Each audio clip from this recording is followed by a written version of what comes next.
नमस्कार दोस्तों, मैं हर्ष कुमार मंच पब्लिक की आवाज़ में आपका स्वागत करता हूं। दिल्ली का मेयर दिल्ली को नहीं मिल पाया है, सदन का नेता दिल्ली को नहीं मिल पाया है। इन सभी मुद्दों को लेकर हम सीधे बात करते हैं सुनील चड्ढा जी से। बहुत बहुत स्वागत है हर आपका जी। सर। मैं अपनी ओर से मंच जो पब्लिक की आवाज़ लगातार उठा रहा है, मैं उसकी टीम को भी बहुत बहुत धन्यवाद देना चाहूँगा, क्योंकि आज इस समय के अंदर इस प्रकार की आवाज़ जनता की और जनप्रतिनिधियों की सीधी पहुंचाना ये बहुत ज़रूरी है और आप इस कार्य को बहुत अच्छी तरह से कर रहे हैं। मैं आपकी टीम को बहुत बहुत धन्यवाद देना चाहूँगा। जी, बहुत अच्छा आपका अभिनंदन हमें अच्छा लगा। आप हमें बताएं कि सर कि क्षेत्र में चुनाव जीतने के बाद आपसे पहले आपकी धर्मपत्नी भी आदरणीय किरण चड्ढा जी भी निगम पार्षद रही हैं। तब टैगोर गार्डन वार्ड होता था, परिसीमन के बाद अब ये क्षेत्र चौखंडी नगर के वार्ड के नाम से जाना जाता है। तो आपके सामने क्षेत्र की ऐसी कौन सी प्रमुख जन समस्याएं आपके सामने आई हैं, उसके बारे में हमें बताएं। मैं खुद जो है सेकंड टर्म मेरी है अपनी, एक टर्म बीच में मेरी धर्मपत्नी निगम पार्षद रही। 1997 के अंदर मैं पहली बार निगम पार्षद बना और वेस्ट जोन का चेयरमैन भी रहा, डिप्टी चेयरमैन भी रहा, अन्य अन्य पदों के ऊपर मैंने कार्य किया। उस समय विधानसभा के अंदर 2 सीटें हुआ करती थी। पिछली बार जब मेरी धर्मपत्नी निगम पार्षद थी उस समय 4 वार्ड होते थे और उसके बाद भारतीय जनता पार्टी ने जिस प्रकार षड्यंत्र को या जो भी कह लो जिस तरह से किया कि चुनाव अप्रैल में पिछली होना चाहिए था, लेकिन अगले अप्रैल तक जाकर 1 साल इसको ऊपर अधिकारियों के ऊपर इस बात को छोड़ दिया, तो दिल्ली की जनता ने बहुत इसको भुगता। मैं जो इस समय जो आपने प्रश्न किया कि इस समय की प्रमुख समस्या क्या है, सबसे बड़ी मेरे क्षेत्र का अंदर जो चौखंडी वार्ड आता है, इसको पहले टैगोर गार्डन वार्ड कहते थे, सुभाष नगर ड्रेन जो एक नरक का रूप लिया हुआ है। लेकिन एनजीटी ने इसके अंदर परमिशन, हमने जब पूरी कोशिश करने के बाद भी 115 मीटर से ज़्यादा हम परमिशन नहीं ले पाए। मेरे साथ एक वेलफेयर एसोसिएशन और साथ चलती है, अनिल खन्ना जी की, साथ ब्लॉक की, उनके साथ मिलकर, उनकी टीम के साथ मिलकर हम लगातार एनजीटी के पास जा रहे थे। उन्होंने 115 मीटर नाला कवर करने की परमिशन दे दी, लेकिन बाकी का हिस्सा अभी भी कवर नहीं कर पाए। हम दोबारा एनजीटी के पास जाने की विचार कर रहे हैं और एक आधे दिन के अंदर दोबारा अपील डाल रहे हैं, क्योंकि जिस समय एनजीटी के पास ये एक बात गई थी, लगभग 85% से ऊपर जो नाला कवर हो गया उसको कवर करने की इन्होंने इजाज़त दे दी थी। लेकिन उस समय हमारा नाला जो था 82.6% कवर हुआ था। अब 115 मीटर ये मिला लें, साथ में हमने पुल बनाए हैं उनको मिला लें, तो लगभग ये जो है ये लगभग 90% के आसपास ये नाला कवर हो गया। 10-11% का नाला कवर होने हम अपील करेंगे, अनुरोध करने जा रहे हैं कि ये बाकी का यदि नाला कवर हो जाएगा तो इससे ये होगा कि लोग जो नरक की ज़िंदगी जी रहे हैं, जिनके घर बिल्कुल सामने हैं, उनके पास बहुत मुश्किल, उनकी तो आयु कम होती जा रही है। हम ये अपील करेंगे कि एक बार एनजीटी की टीम आके अपनी आंखों से दोबारा देखे कि इसके किस प्रकार, और जब तक हमें ये परमिशन नहीं देती, हमें इस प्रकार की आज्ञा कम से कम दे दें कि हम नाले के अंदर का काम कर सकें। इसका जो पानी रुका पड़ा है जिसके कारण बीमारियां हो रही हैं, हमें उसको भी काम करने की इजाज़त दे दें, ताकि हम लोगों को एक अच्छा जीवन जीने का एक जो उनका अधिकार है उसको पूरा करने की कोशिश करें। ये मैं आम आदमी पार्टी की ओर से विशेष रूप से, जो केजरीवाल जी ने आपके सामने जब ये एमसीडी का चुनाव हुआ था, एक ही बात रखी थी कि केजरीवाल लाओ, उनकी पार्टी की टीम लाओगे तो जो ये कूड़े के पहाड़ हैं इनको हटाया जाएगा। और केजरीवाल जी की टीम जिसमें हम हैं, हमने तो आपने देखा पहले ही कूड़े के पहाड़ हटाए। पैसी कमाल के पास जिस समय हम जीत के आए थे, मेरी धर्मपत्नी जीत के आई थी, कूड़े का एक पहाड़ था, उनको हटाया। अभी भी मैं लगातार नाले के ऊपर उस सारे कूड़े के जो पहाड़ बनते जा रहे हैं उनको हटा रहे हैं। परसों भी मैंने 2-3 गाड़ियाँ वहाँ से हटाई। संतनस स्टेशन के पास नरक का एक हालात बन गए थे कूड़े के, उसको हटाया। आप दिल्ली के अंदर जाकर देखें, 134 पार्षद आम आदमी पार्टी के आपको सवेरे 7 साढ़े 7 सड़कों पे मिलेंगे, अधिकारियों के साथ वहाँ पर कूड़ा हटाते मिलेंगे। और बाकी बीजेपी के इलाके में चले जाओ, हमारी विधानसभा में भी एक बीजेपी का पार्षद जीत के आया, आप उसके इलाके का एक बार सर्वे करें कि कभी पिछले 2 में 7 तारीख होगी, आज पूरे 7 को रिजल्ट आया था, 2 महीनों में कभी आपने उनको सड़क के ऊपर नहीं देखा होगा।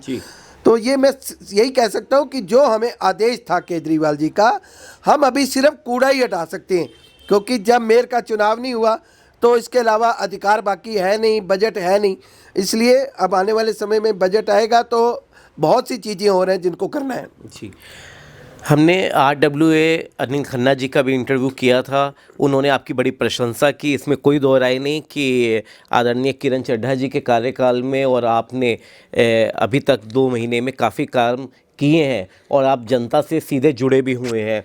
और आपके बारे में तो ये भी कहा जाता है कि कोरोना काल में भी आपने कोरोना होने के बावजूद उसके बाद भी जनसंपर्क जारी रखा और लोगों की समस्याओं को दूर करने में आपने और आपकी धर्मपत्नी जी ने बहुत ही अच्छा रोल निभाया। इसके लिए हम आपका सराहना करते हैं। मेयर क्यों नहीं मिल पा रहा, सदन का नेता क्यों नहीं मिल पा रहा, इसके पीछे क्या राजनीति? अभी पीछे आपने प्रदर्शन भी किया था, इसके बारे में बताएं। देखो, ये तो सीधी सीधी लोकतंत्र की हत्या है। भारतीय जनता पार्टी 2 सीट जीतती है तो सरकार बना लेती है, ये आपको इस बात से समझ आ जाएगी। और ये देश के अंदर, सिर्फ ये दिल्ली के अंदर नहीं, देश के अंदर इन्होंने एक ही तरह का विचार रखा हुआ है, संविधान को मानते नहीं लोग। अब जब एक पार्टी 134 सीटें जीत के आ गई, उसके अंदर उसके 14 में से 13 विधायक के वोट हैं, उसके अलावा उनके यहाँ पर 2 जो अपने 3 राज्यसभा के सांसद हैं उनके हैं, सारे वोट मिला के 151 पार्षद टोटल जो है वोट हमारी तरफ हैं, 113 उनके सारे सांसद और सब मिला के उनके बनते हैं। संविधान के अंदर आप पिछले जब से कॉरपोरेशन का चुनाव हुआ है, कभी आज तक ऐसा नहीं हुआ कि चुने हुए सदस्यों की शपथ बाद में हो, एल्डरमैन की पहले हो। मैं एक बात आपसे आपके माध्यम से पूछना चाहता हूँ, एल्डरमैन किस लिए बनाने? एल्डरमैन जब सरकार बनी है तो पहले हम जीते, जिनकी हमारी शपथ होगी, तो एल्डरमैन उसके बाद आएंगे ना जी। जब हम ही नहीं बने तो एल्डरमैन कहाँ से पहले आ गए जी। आज तक कभी नहीं हुआ कि ये इस पर। दूसरी सबसे बड़ी बात है, ये अधिकार किसका बनता है? MCD दिल्ली सरकार के अंडर रही, बजट किसने देना है? केजरीवाल ने। जब बजट उसने देना है तो आप उनके ऊपर, उनकी टीम के जो उन्होंने भेजे एल्डरमैन के लिए, एक भी व्यक्ति आपने नहीं लिया। आपको कम से कम इतना तो करना चाहिए था, अनुपात के हिसाब से जितने आम आदमी पार्टी के जीते उस अनुपात के अंदर उनके आदमी आने चाहिए थे, उनके एल्डरमैन बनने चाहिए थे। अगर आपको ये भी करना था कि बीजेपी के भी बनाने हैं तो अनुपात में ही करोगे ना, उसको आगे पीछे तो नहीं करोगे ना जी। इसलिए ये मेरे को कहना है कि ये लोकतंत्र की सीधी सीधी हत्या है जी। आपका रोष है, ये आम आदमी पार्टी का रोष है और आप हमेशा जताते भी रहे हैं, पार्टी जता रही है इसको, और हमें भी उम्मीद है कि बहुत जल्दी दिल्ली का मेयर और सदन का नेता ज़रूर मिलेगा और निष्पक्ष तरीके से ये चुनाव होंगे। और अभी हाल फिलहाल अगर बात करें कि आपका विज़न और मिशन क्या है पूरे 5 साल का, कि क्षेत्र को अगर आदर्श क्षेत्र बनाना है चौखंडी नगर को, तो उसके लिए सुनील चड्ढा जी की तरफ से अगर कोई ऐसा प्लान है तो वो हमें दर्शकों को बताएं। देखो, सबसे बड़ी चीज़ है जिस तरह से आबादी बढ़ती जा रही है, जिस तरह से मकानों का बढ़ना, एक हमारी गली में आप देखें, यहाँ जिस समय यहाँ पर 10 या 12 मकान होते थे, आज उसकी जगह 63 मकान हो गए। उसी लाइनों के ऊपर पानी की लाइनें हैं, उसी प्रकार सीवर की लाइनें हैं। और सबसे बड़ी बात है कि ड्रेनेज सिस्टम क्षेत्र का बिल्कुल ख़त्म हो गया। जब 1997 के अंदर मैं बना था तो मैंने अपने वार्ड के अंदर 100% ड्रेनेज सिस्टम दिया था। मैं सच्चाई जो है उसको मानता हूँ। यदि कोई काम किया है तो हमने किया, तो ये तो नहीं हम कह सकते जो काम नहीं हुआ वो भी हमारे पे जाएगा ना। हम पिछले कार्यकाल के अंदर बहुत अच्छा कार्यकाल नहीं किया, क्योंकि कोरोना के आने के कारण बजट था ही नहीं। भाजपा की सरकार थी 50 लाख रुपए का साल के अंदर पार्षद को बजट मिलता था। आप देखिए 50 लाख के अंदर 25 लाख की एक सड़क बने। आज रविनगर की एक सड़क है, मुझे गली बनानी है, आप जाके देखेंगे उस पर 50 लाख रुपए एक गली के ऊपर लगना है।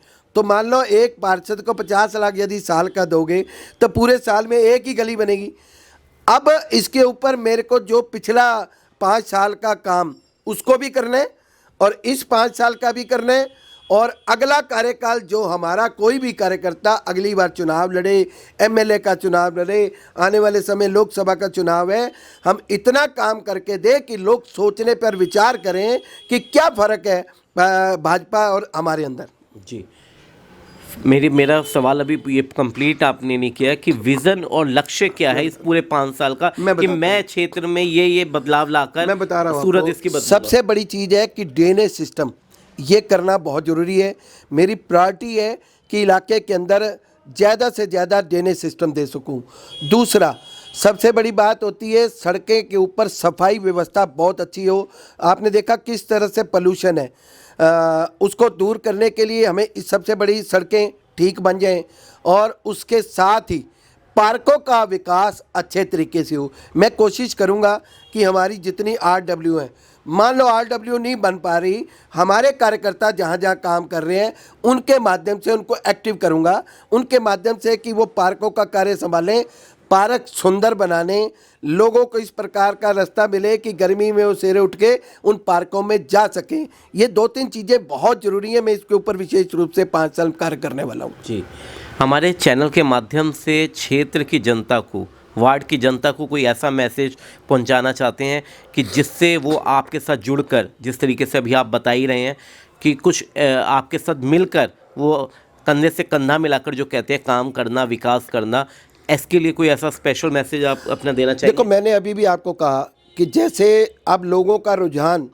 पार्कों की ओर, जिम की ओर, इन चीज़ों की ओर जा रहा है, मैं कोशिश करूंगा MCD की तरफ से यदि कोई जिम बन सके अच्छे तरीके की। एक तो हम जिम पार्कों में लगा रहे हैं, कोई जगह मिल जाए तो एक जिम प्रॉपर वे से बनाकर उस प्रकार का भी कि लोग जो पैसा खर्च के जाते हैं उनके लिए भी मैं कोशिश करूंगा कि जिम बन जाए, क्योंकि इस ओर लोगों का रुझान ज़्यादा है। मैंने अभी भी आपको कहा कि यदि एसोसिएशन बन गई तो ठीक है, नहीं बनेगी तो हम अपने जो प्रमुख कार्यकर्ता हैं जो इसके अंदर जिनको जिम में, पार्कों में अपना काम करने की इच्छा है, उनको लगा के पार्कों को सुंदर बनाएंगे, लोगों के साथ संपर्क करेंगे।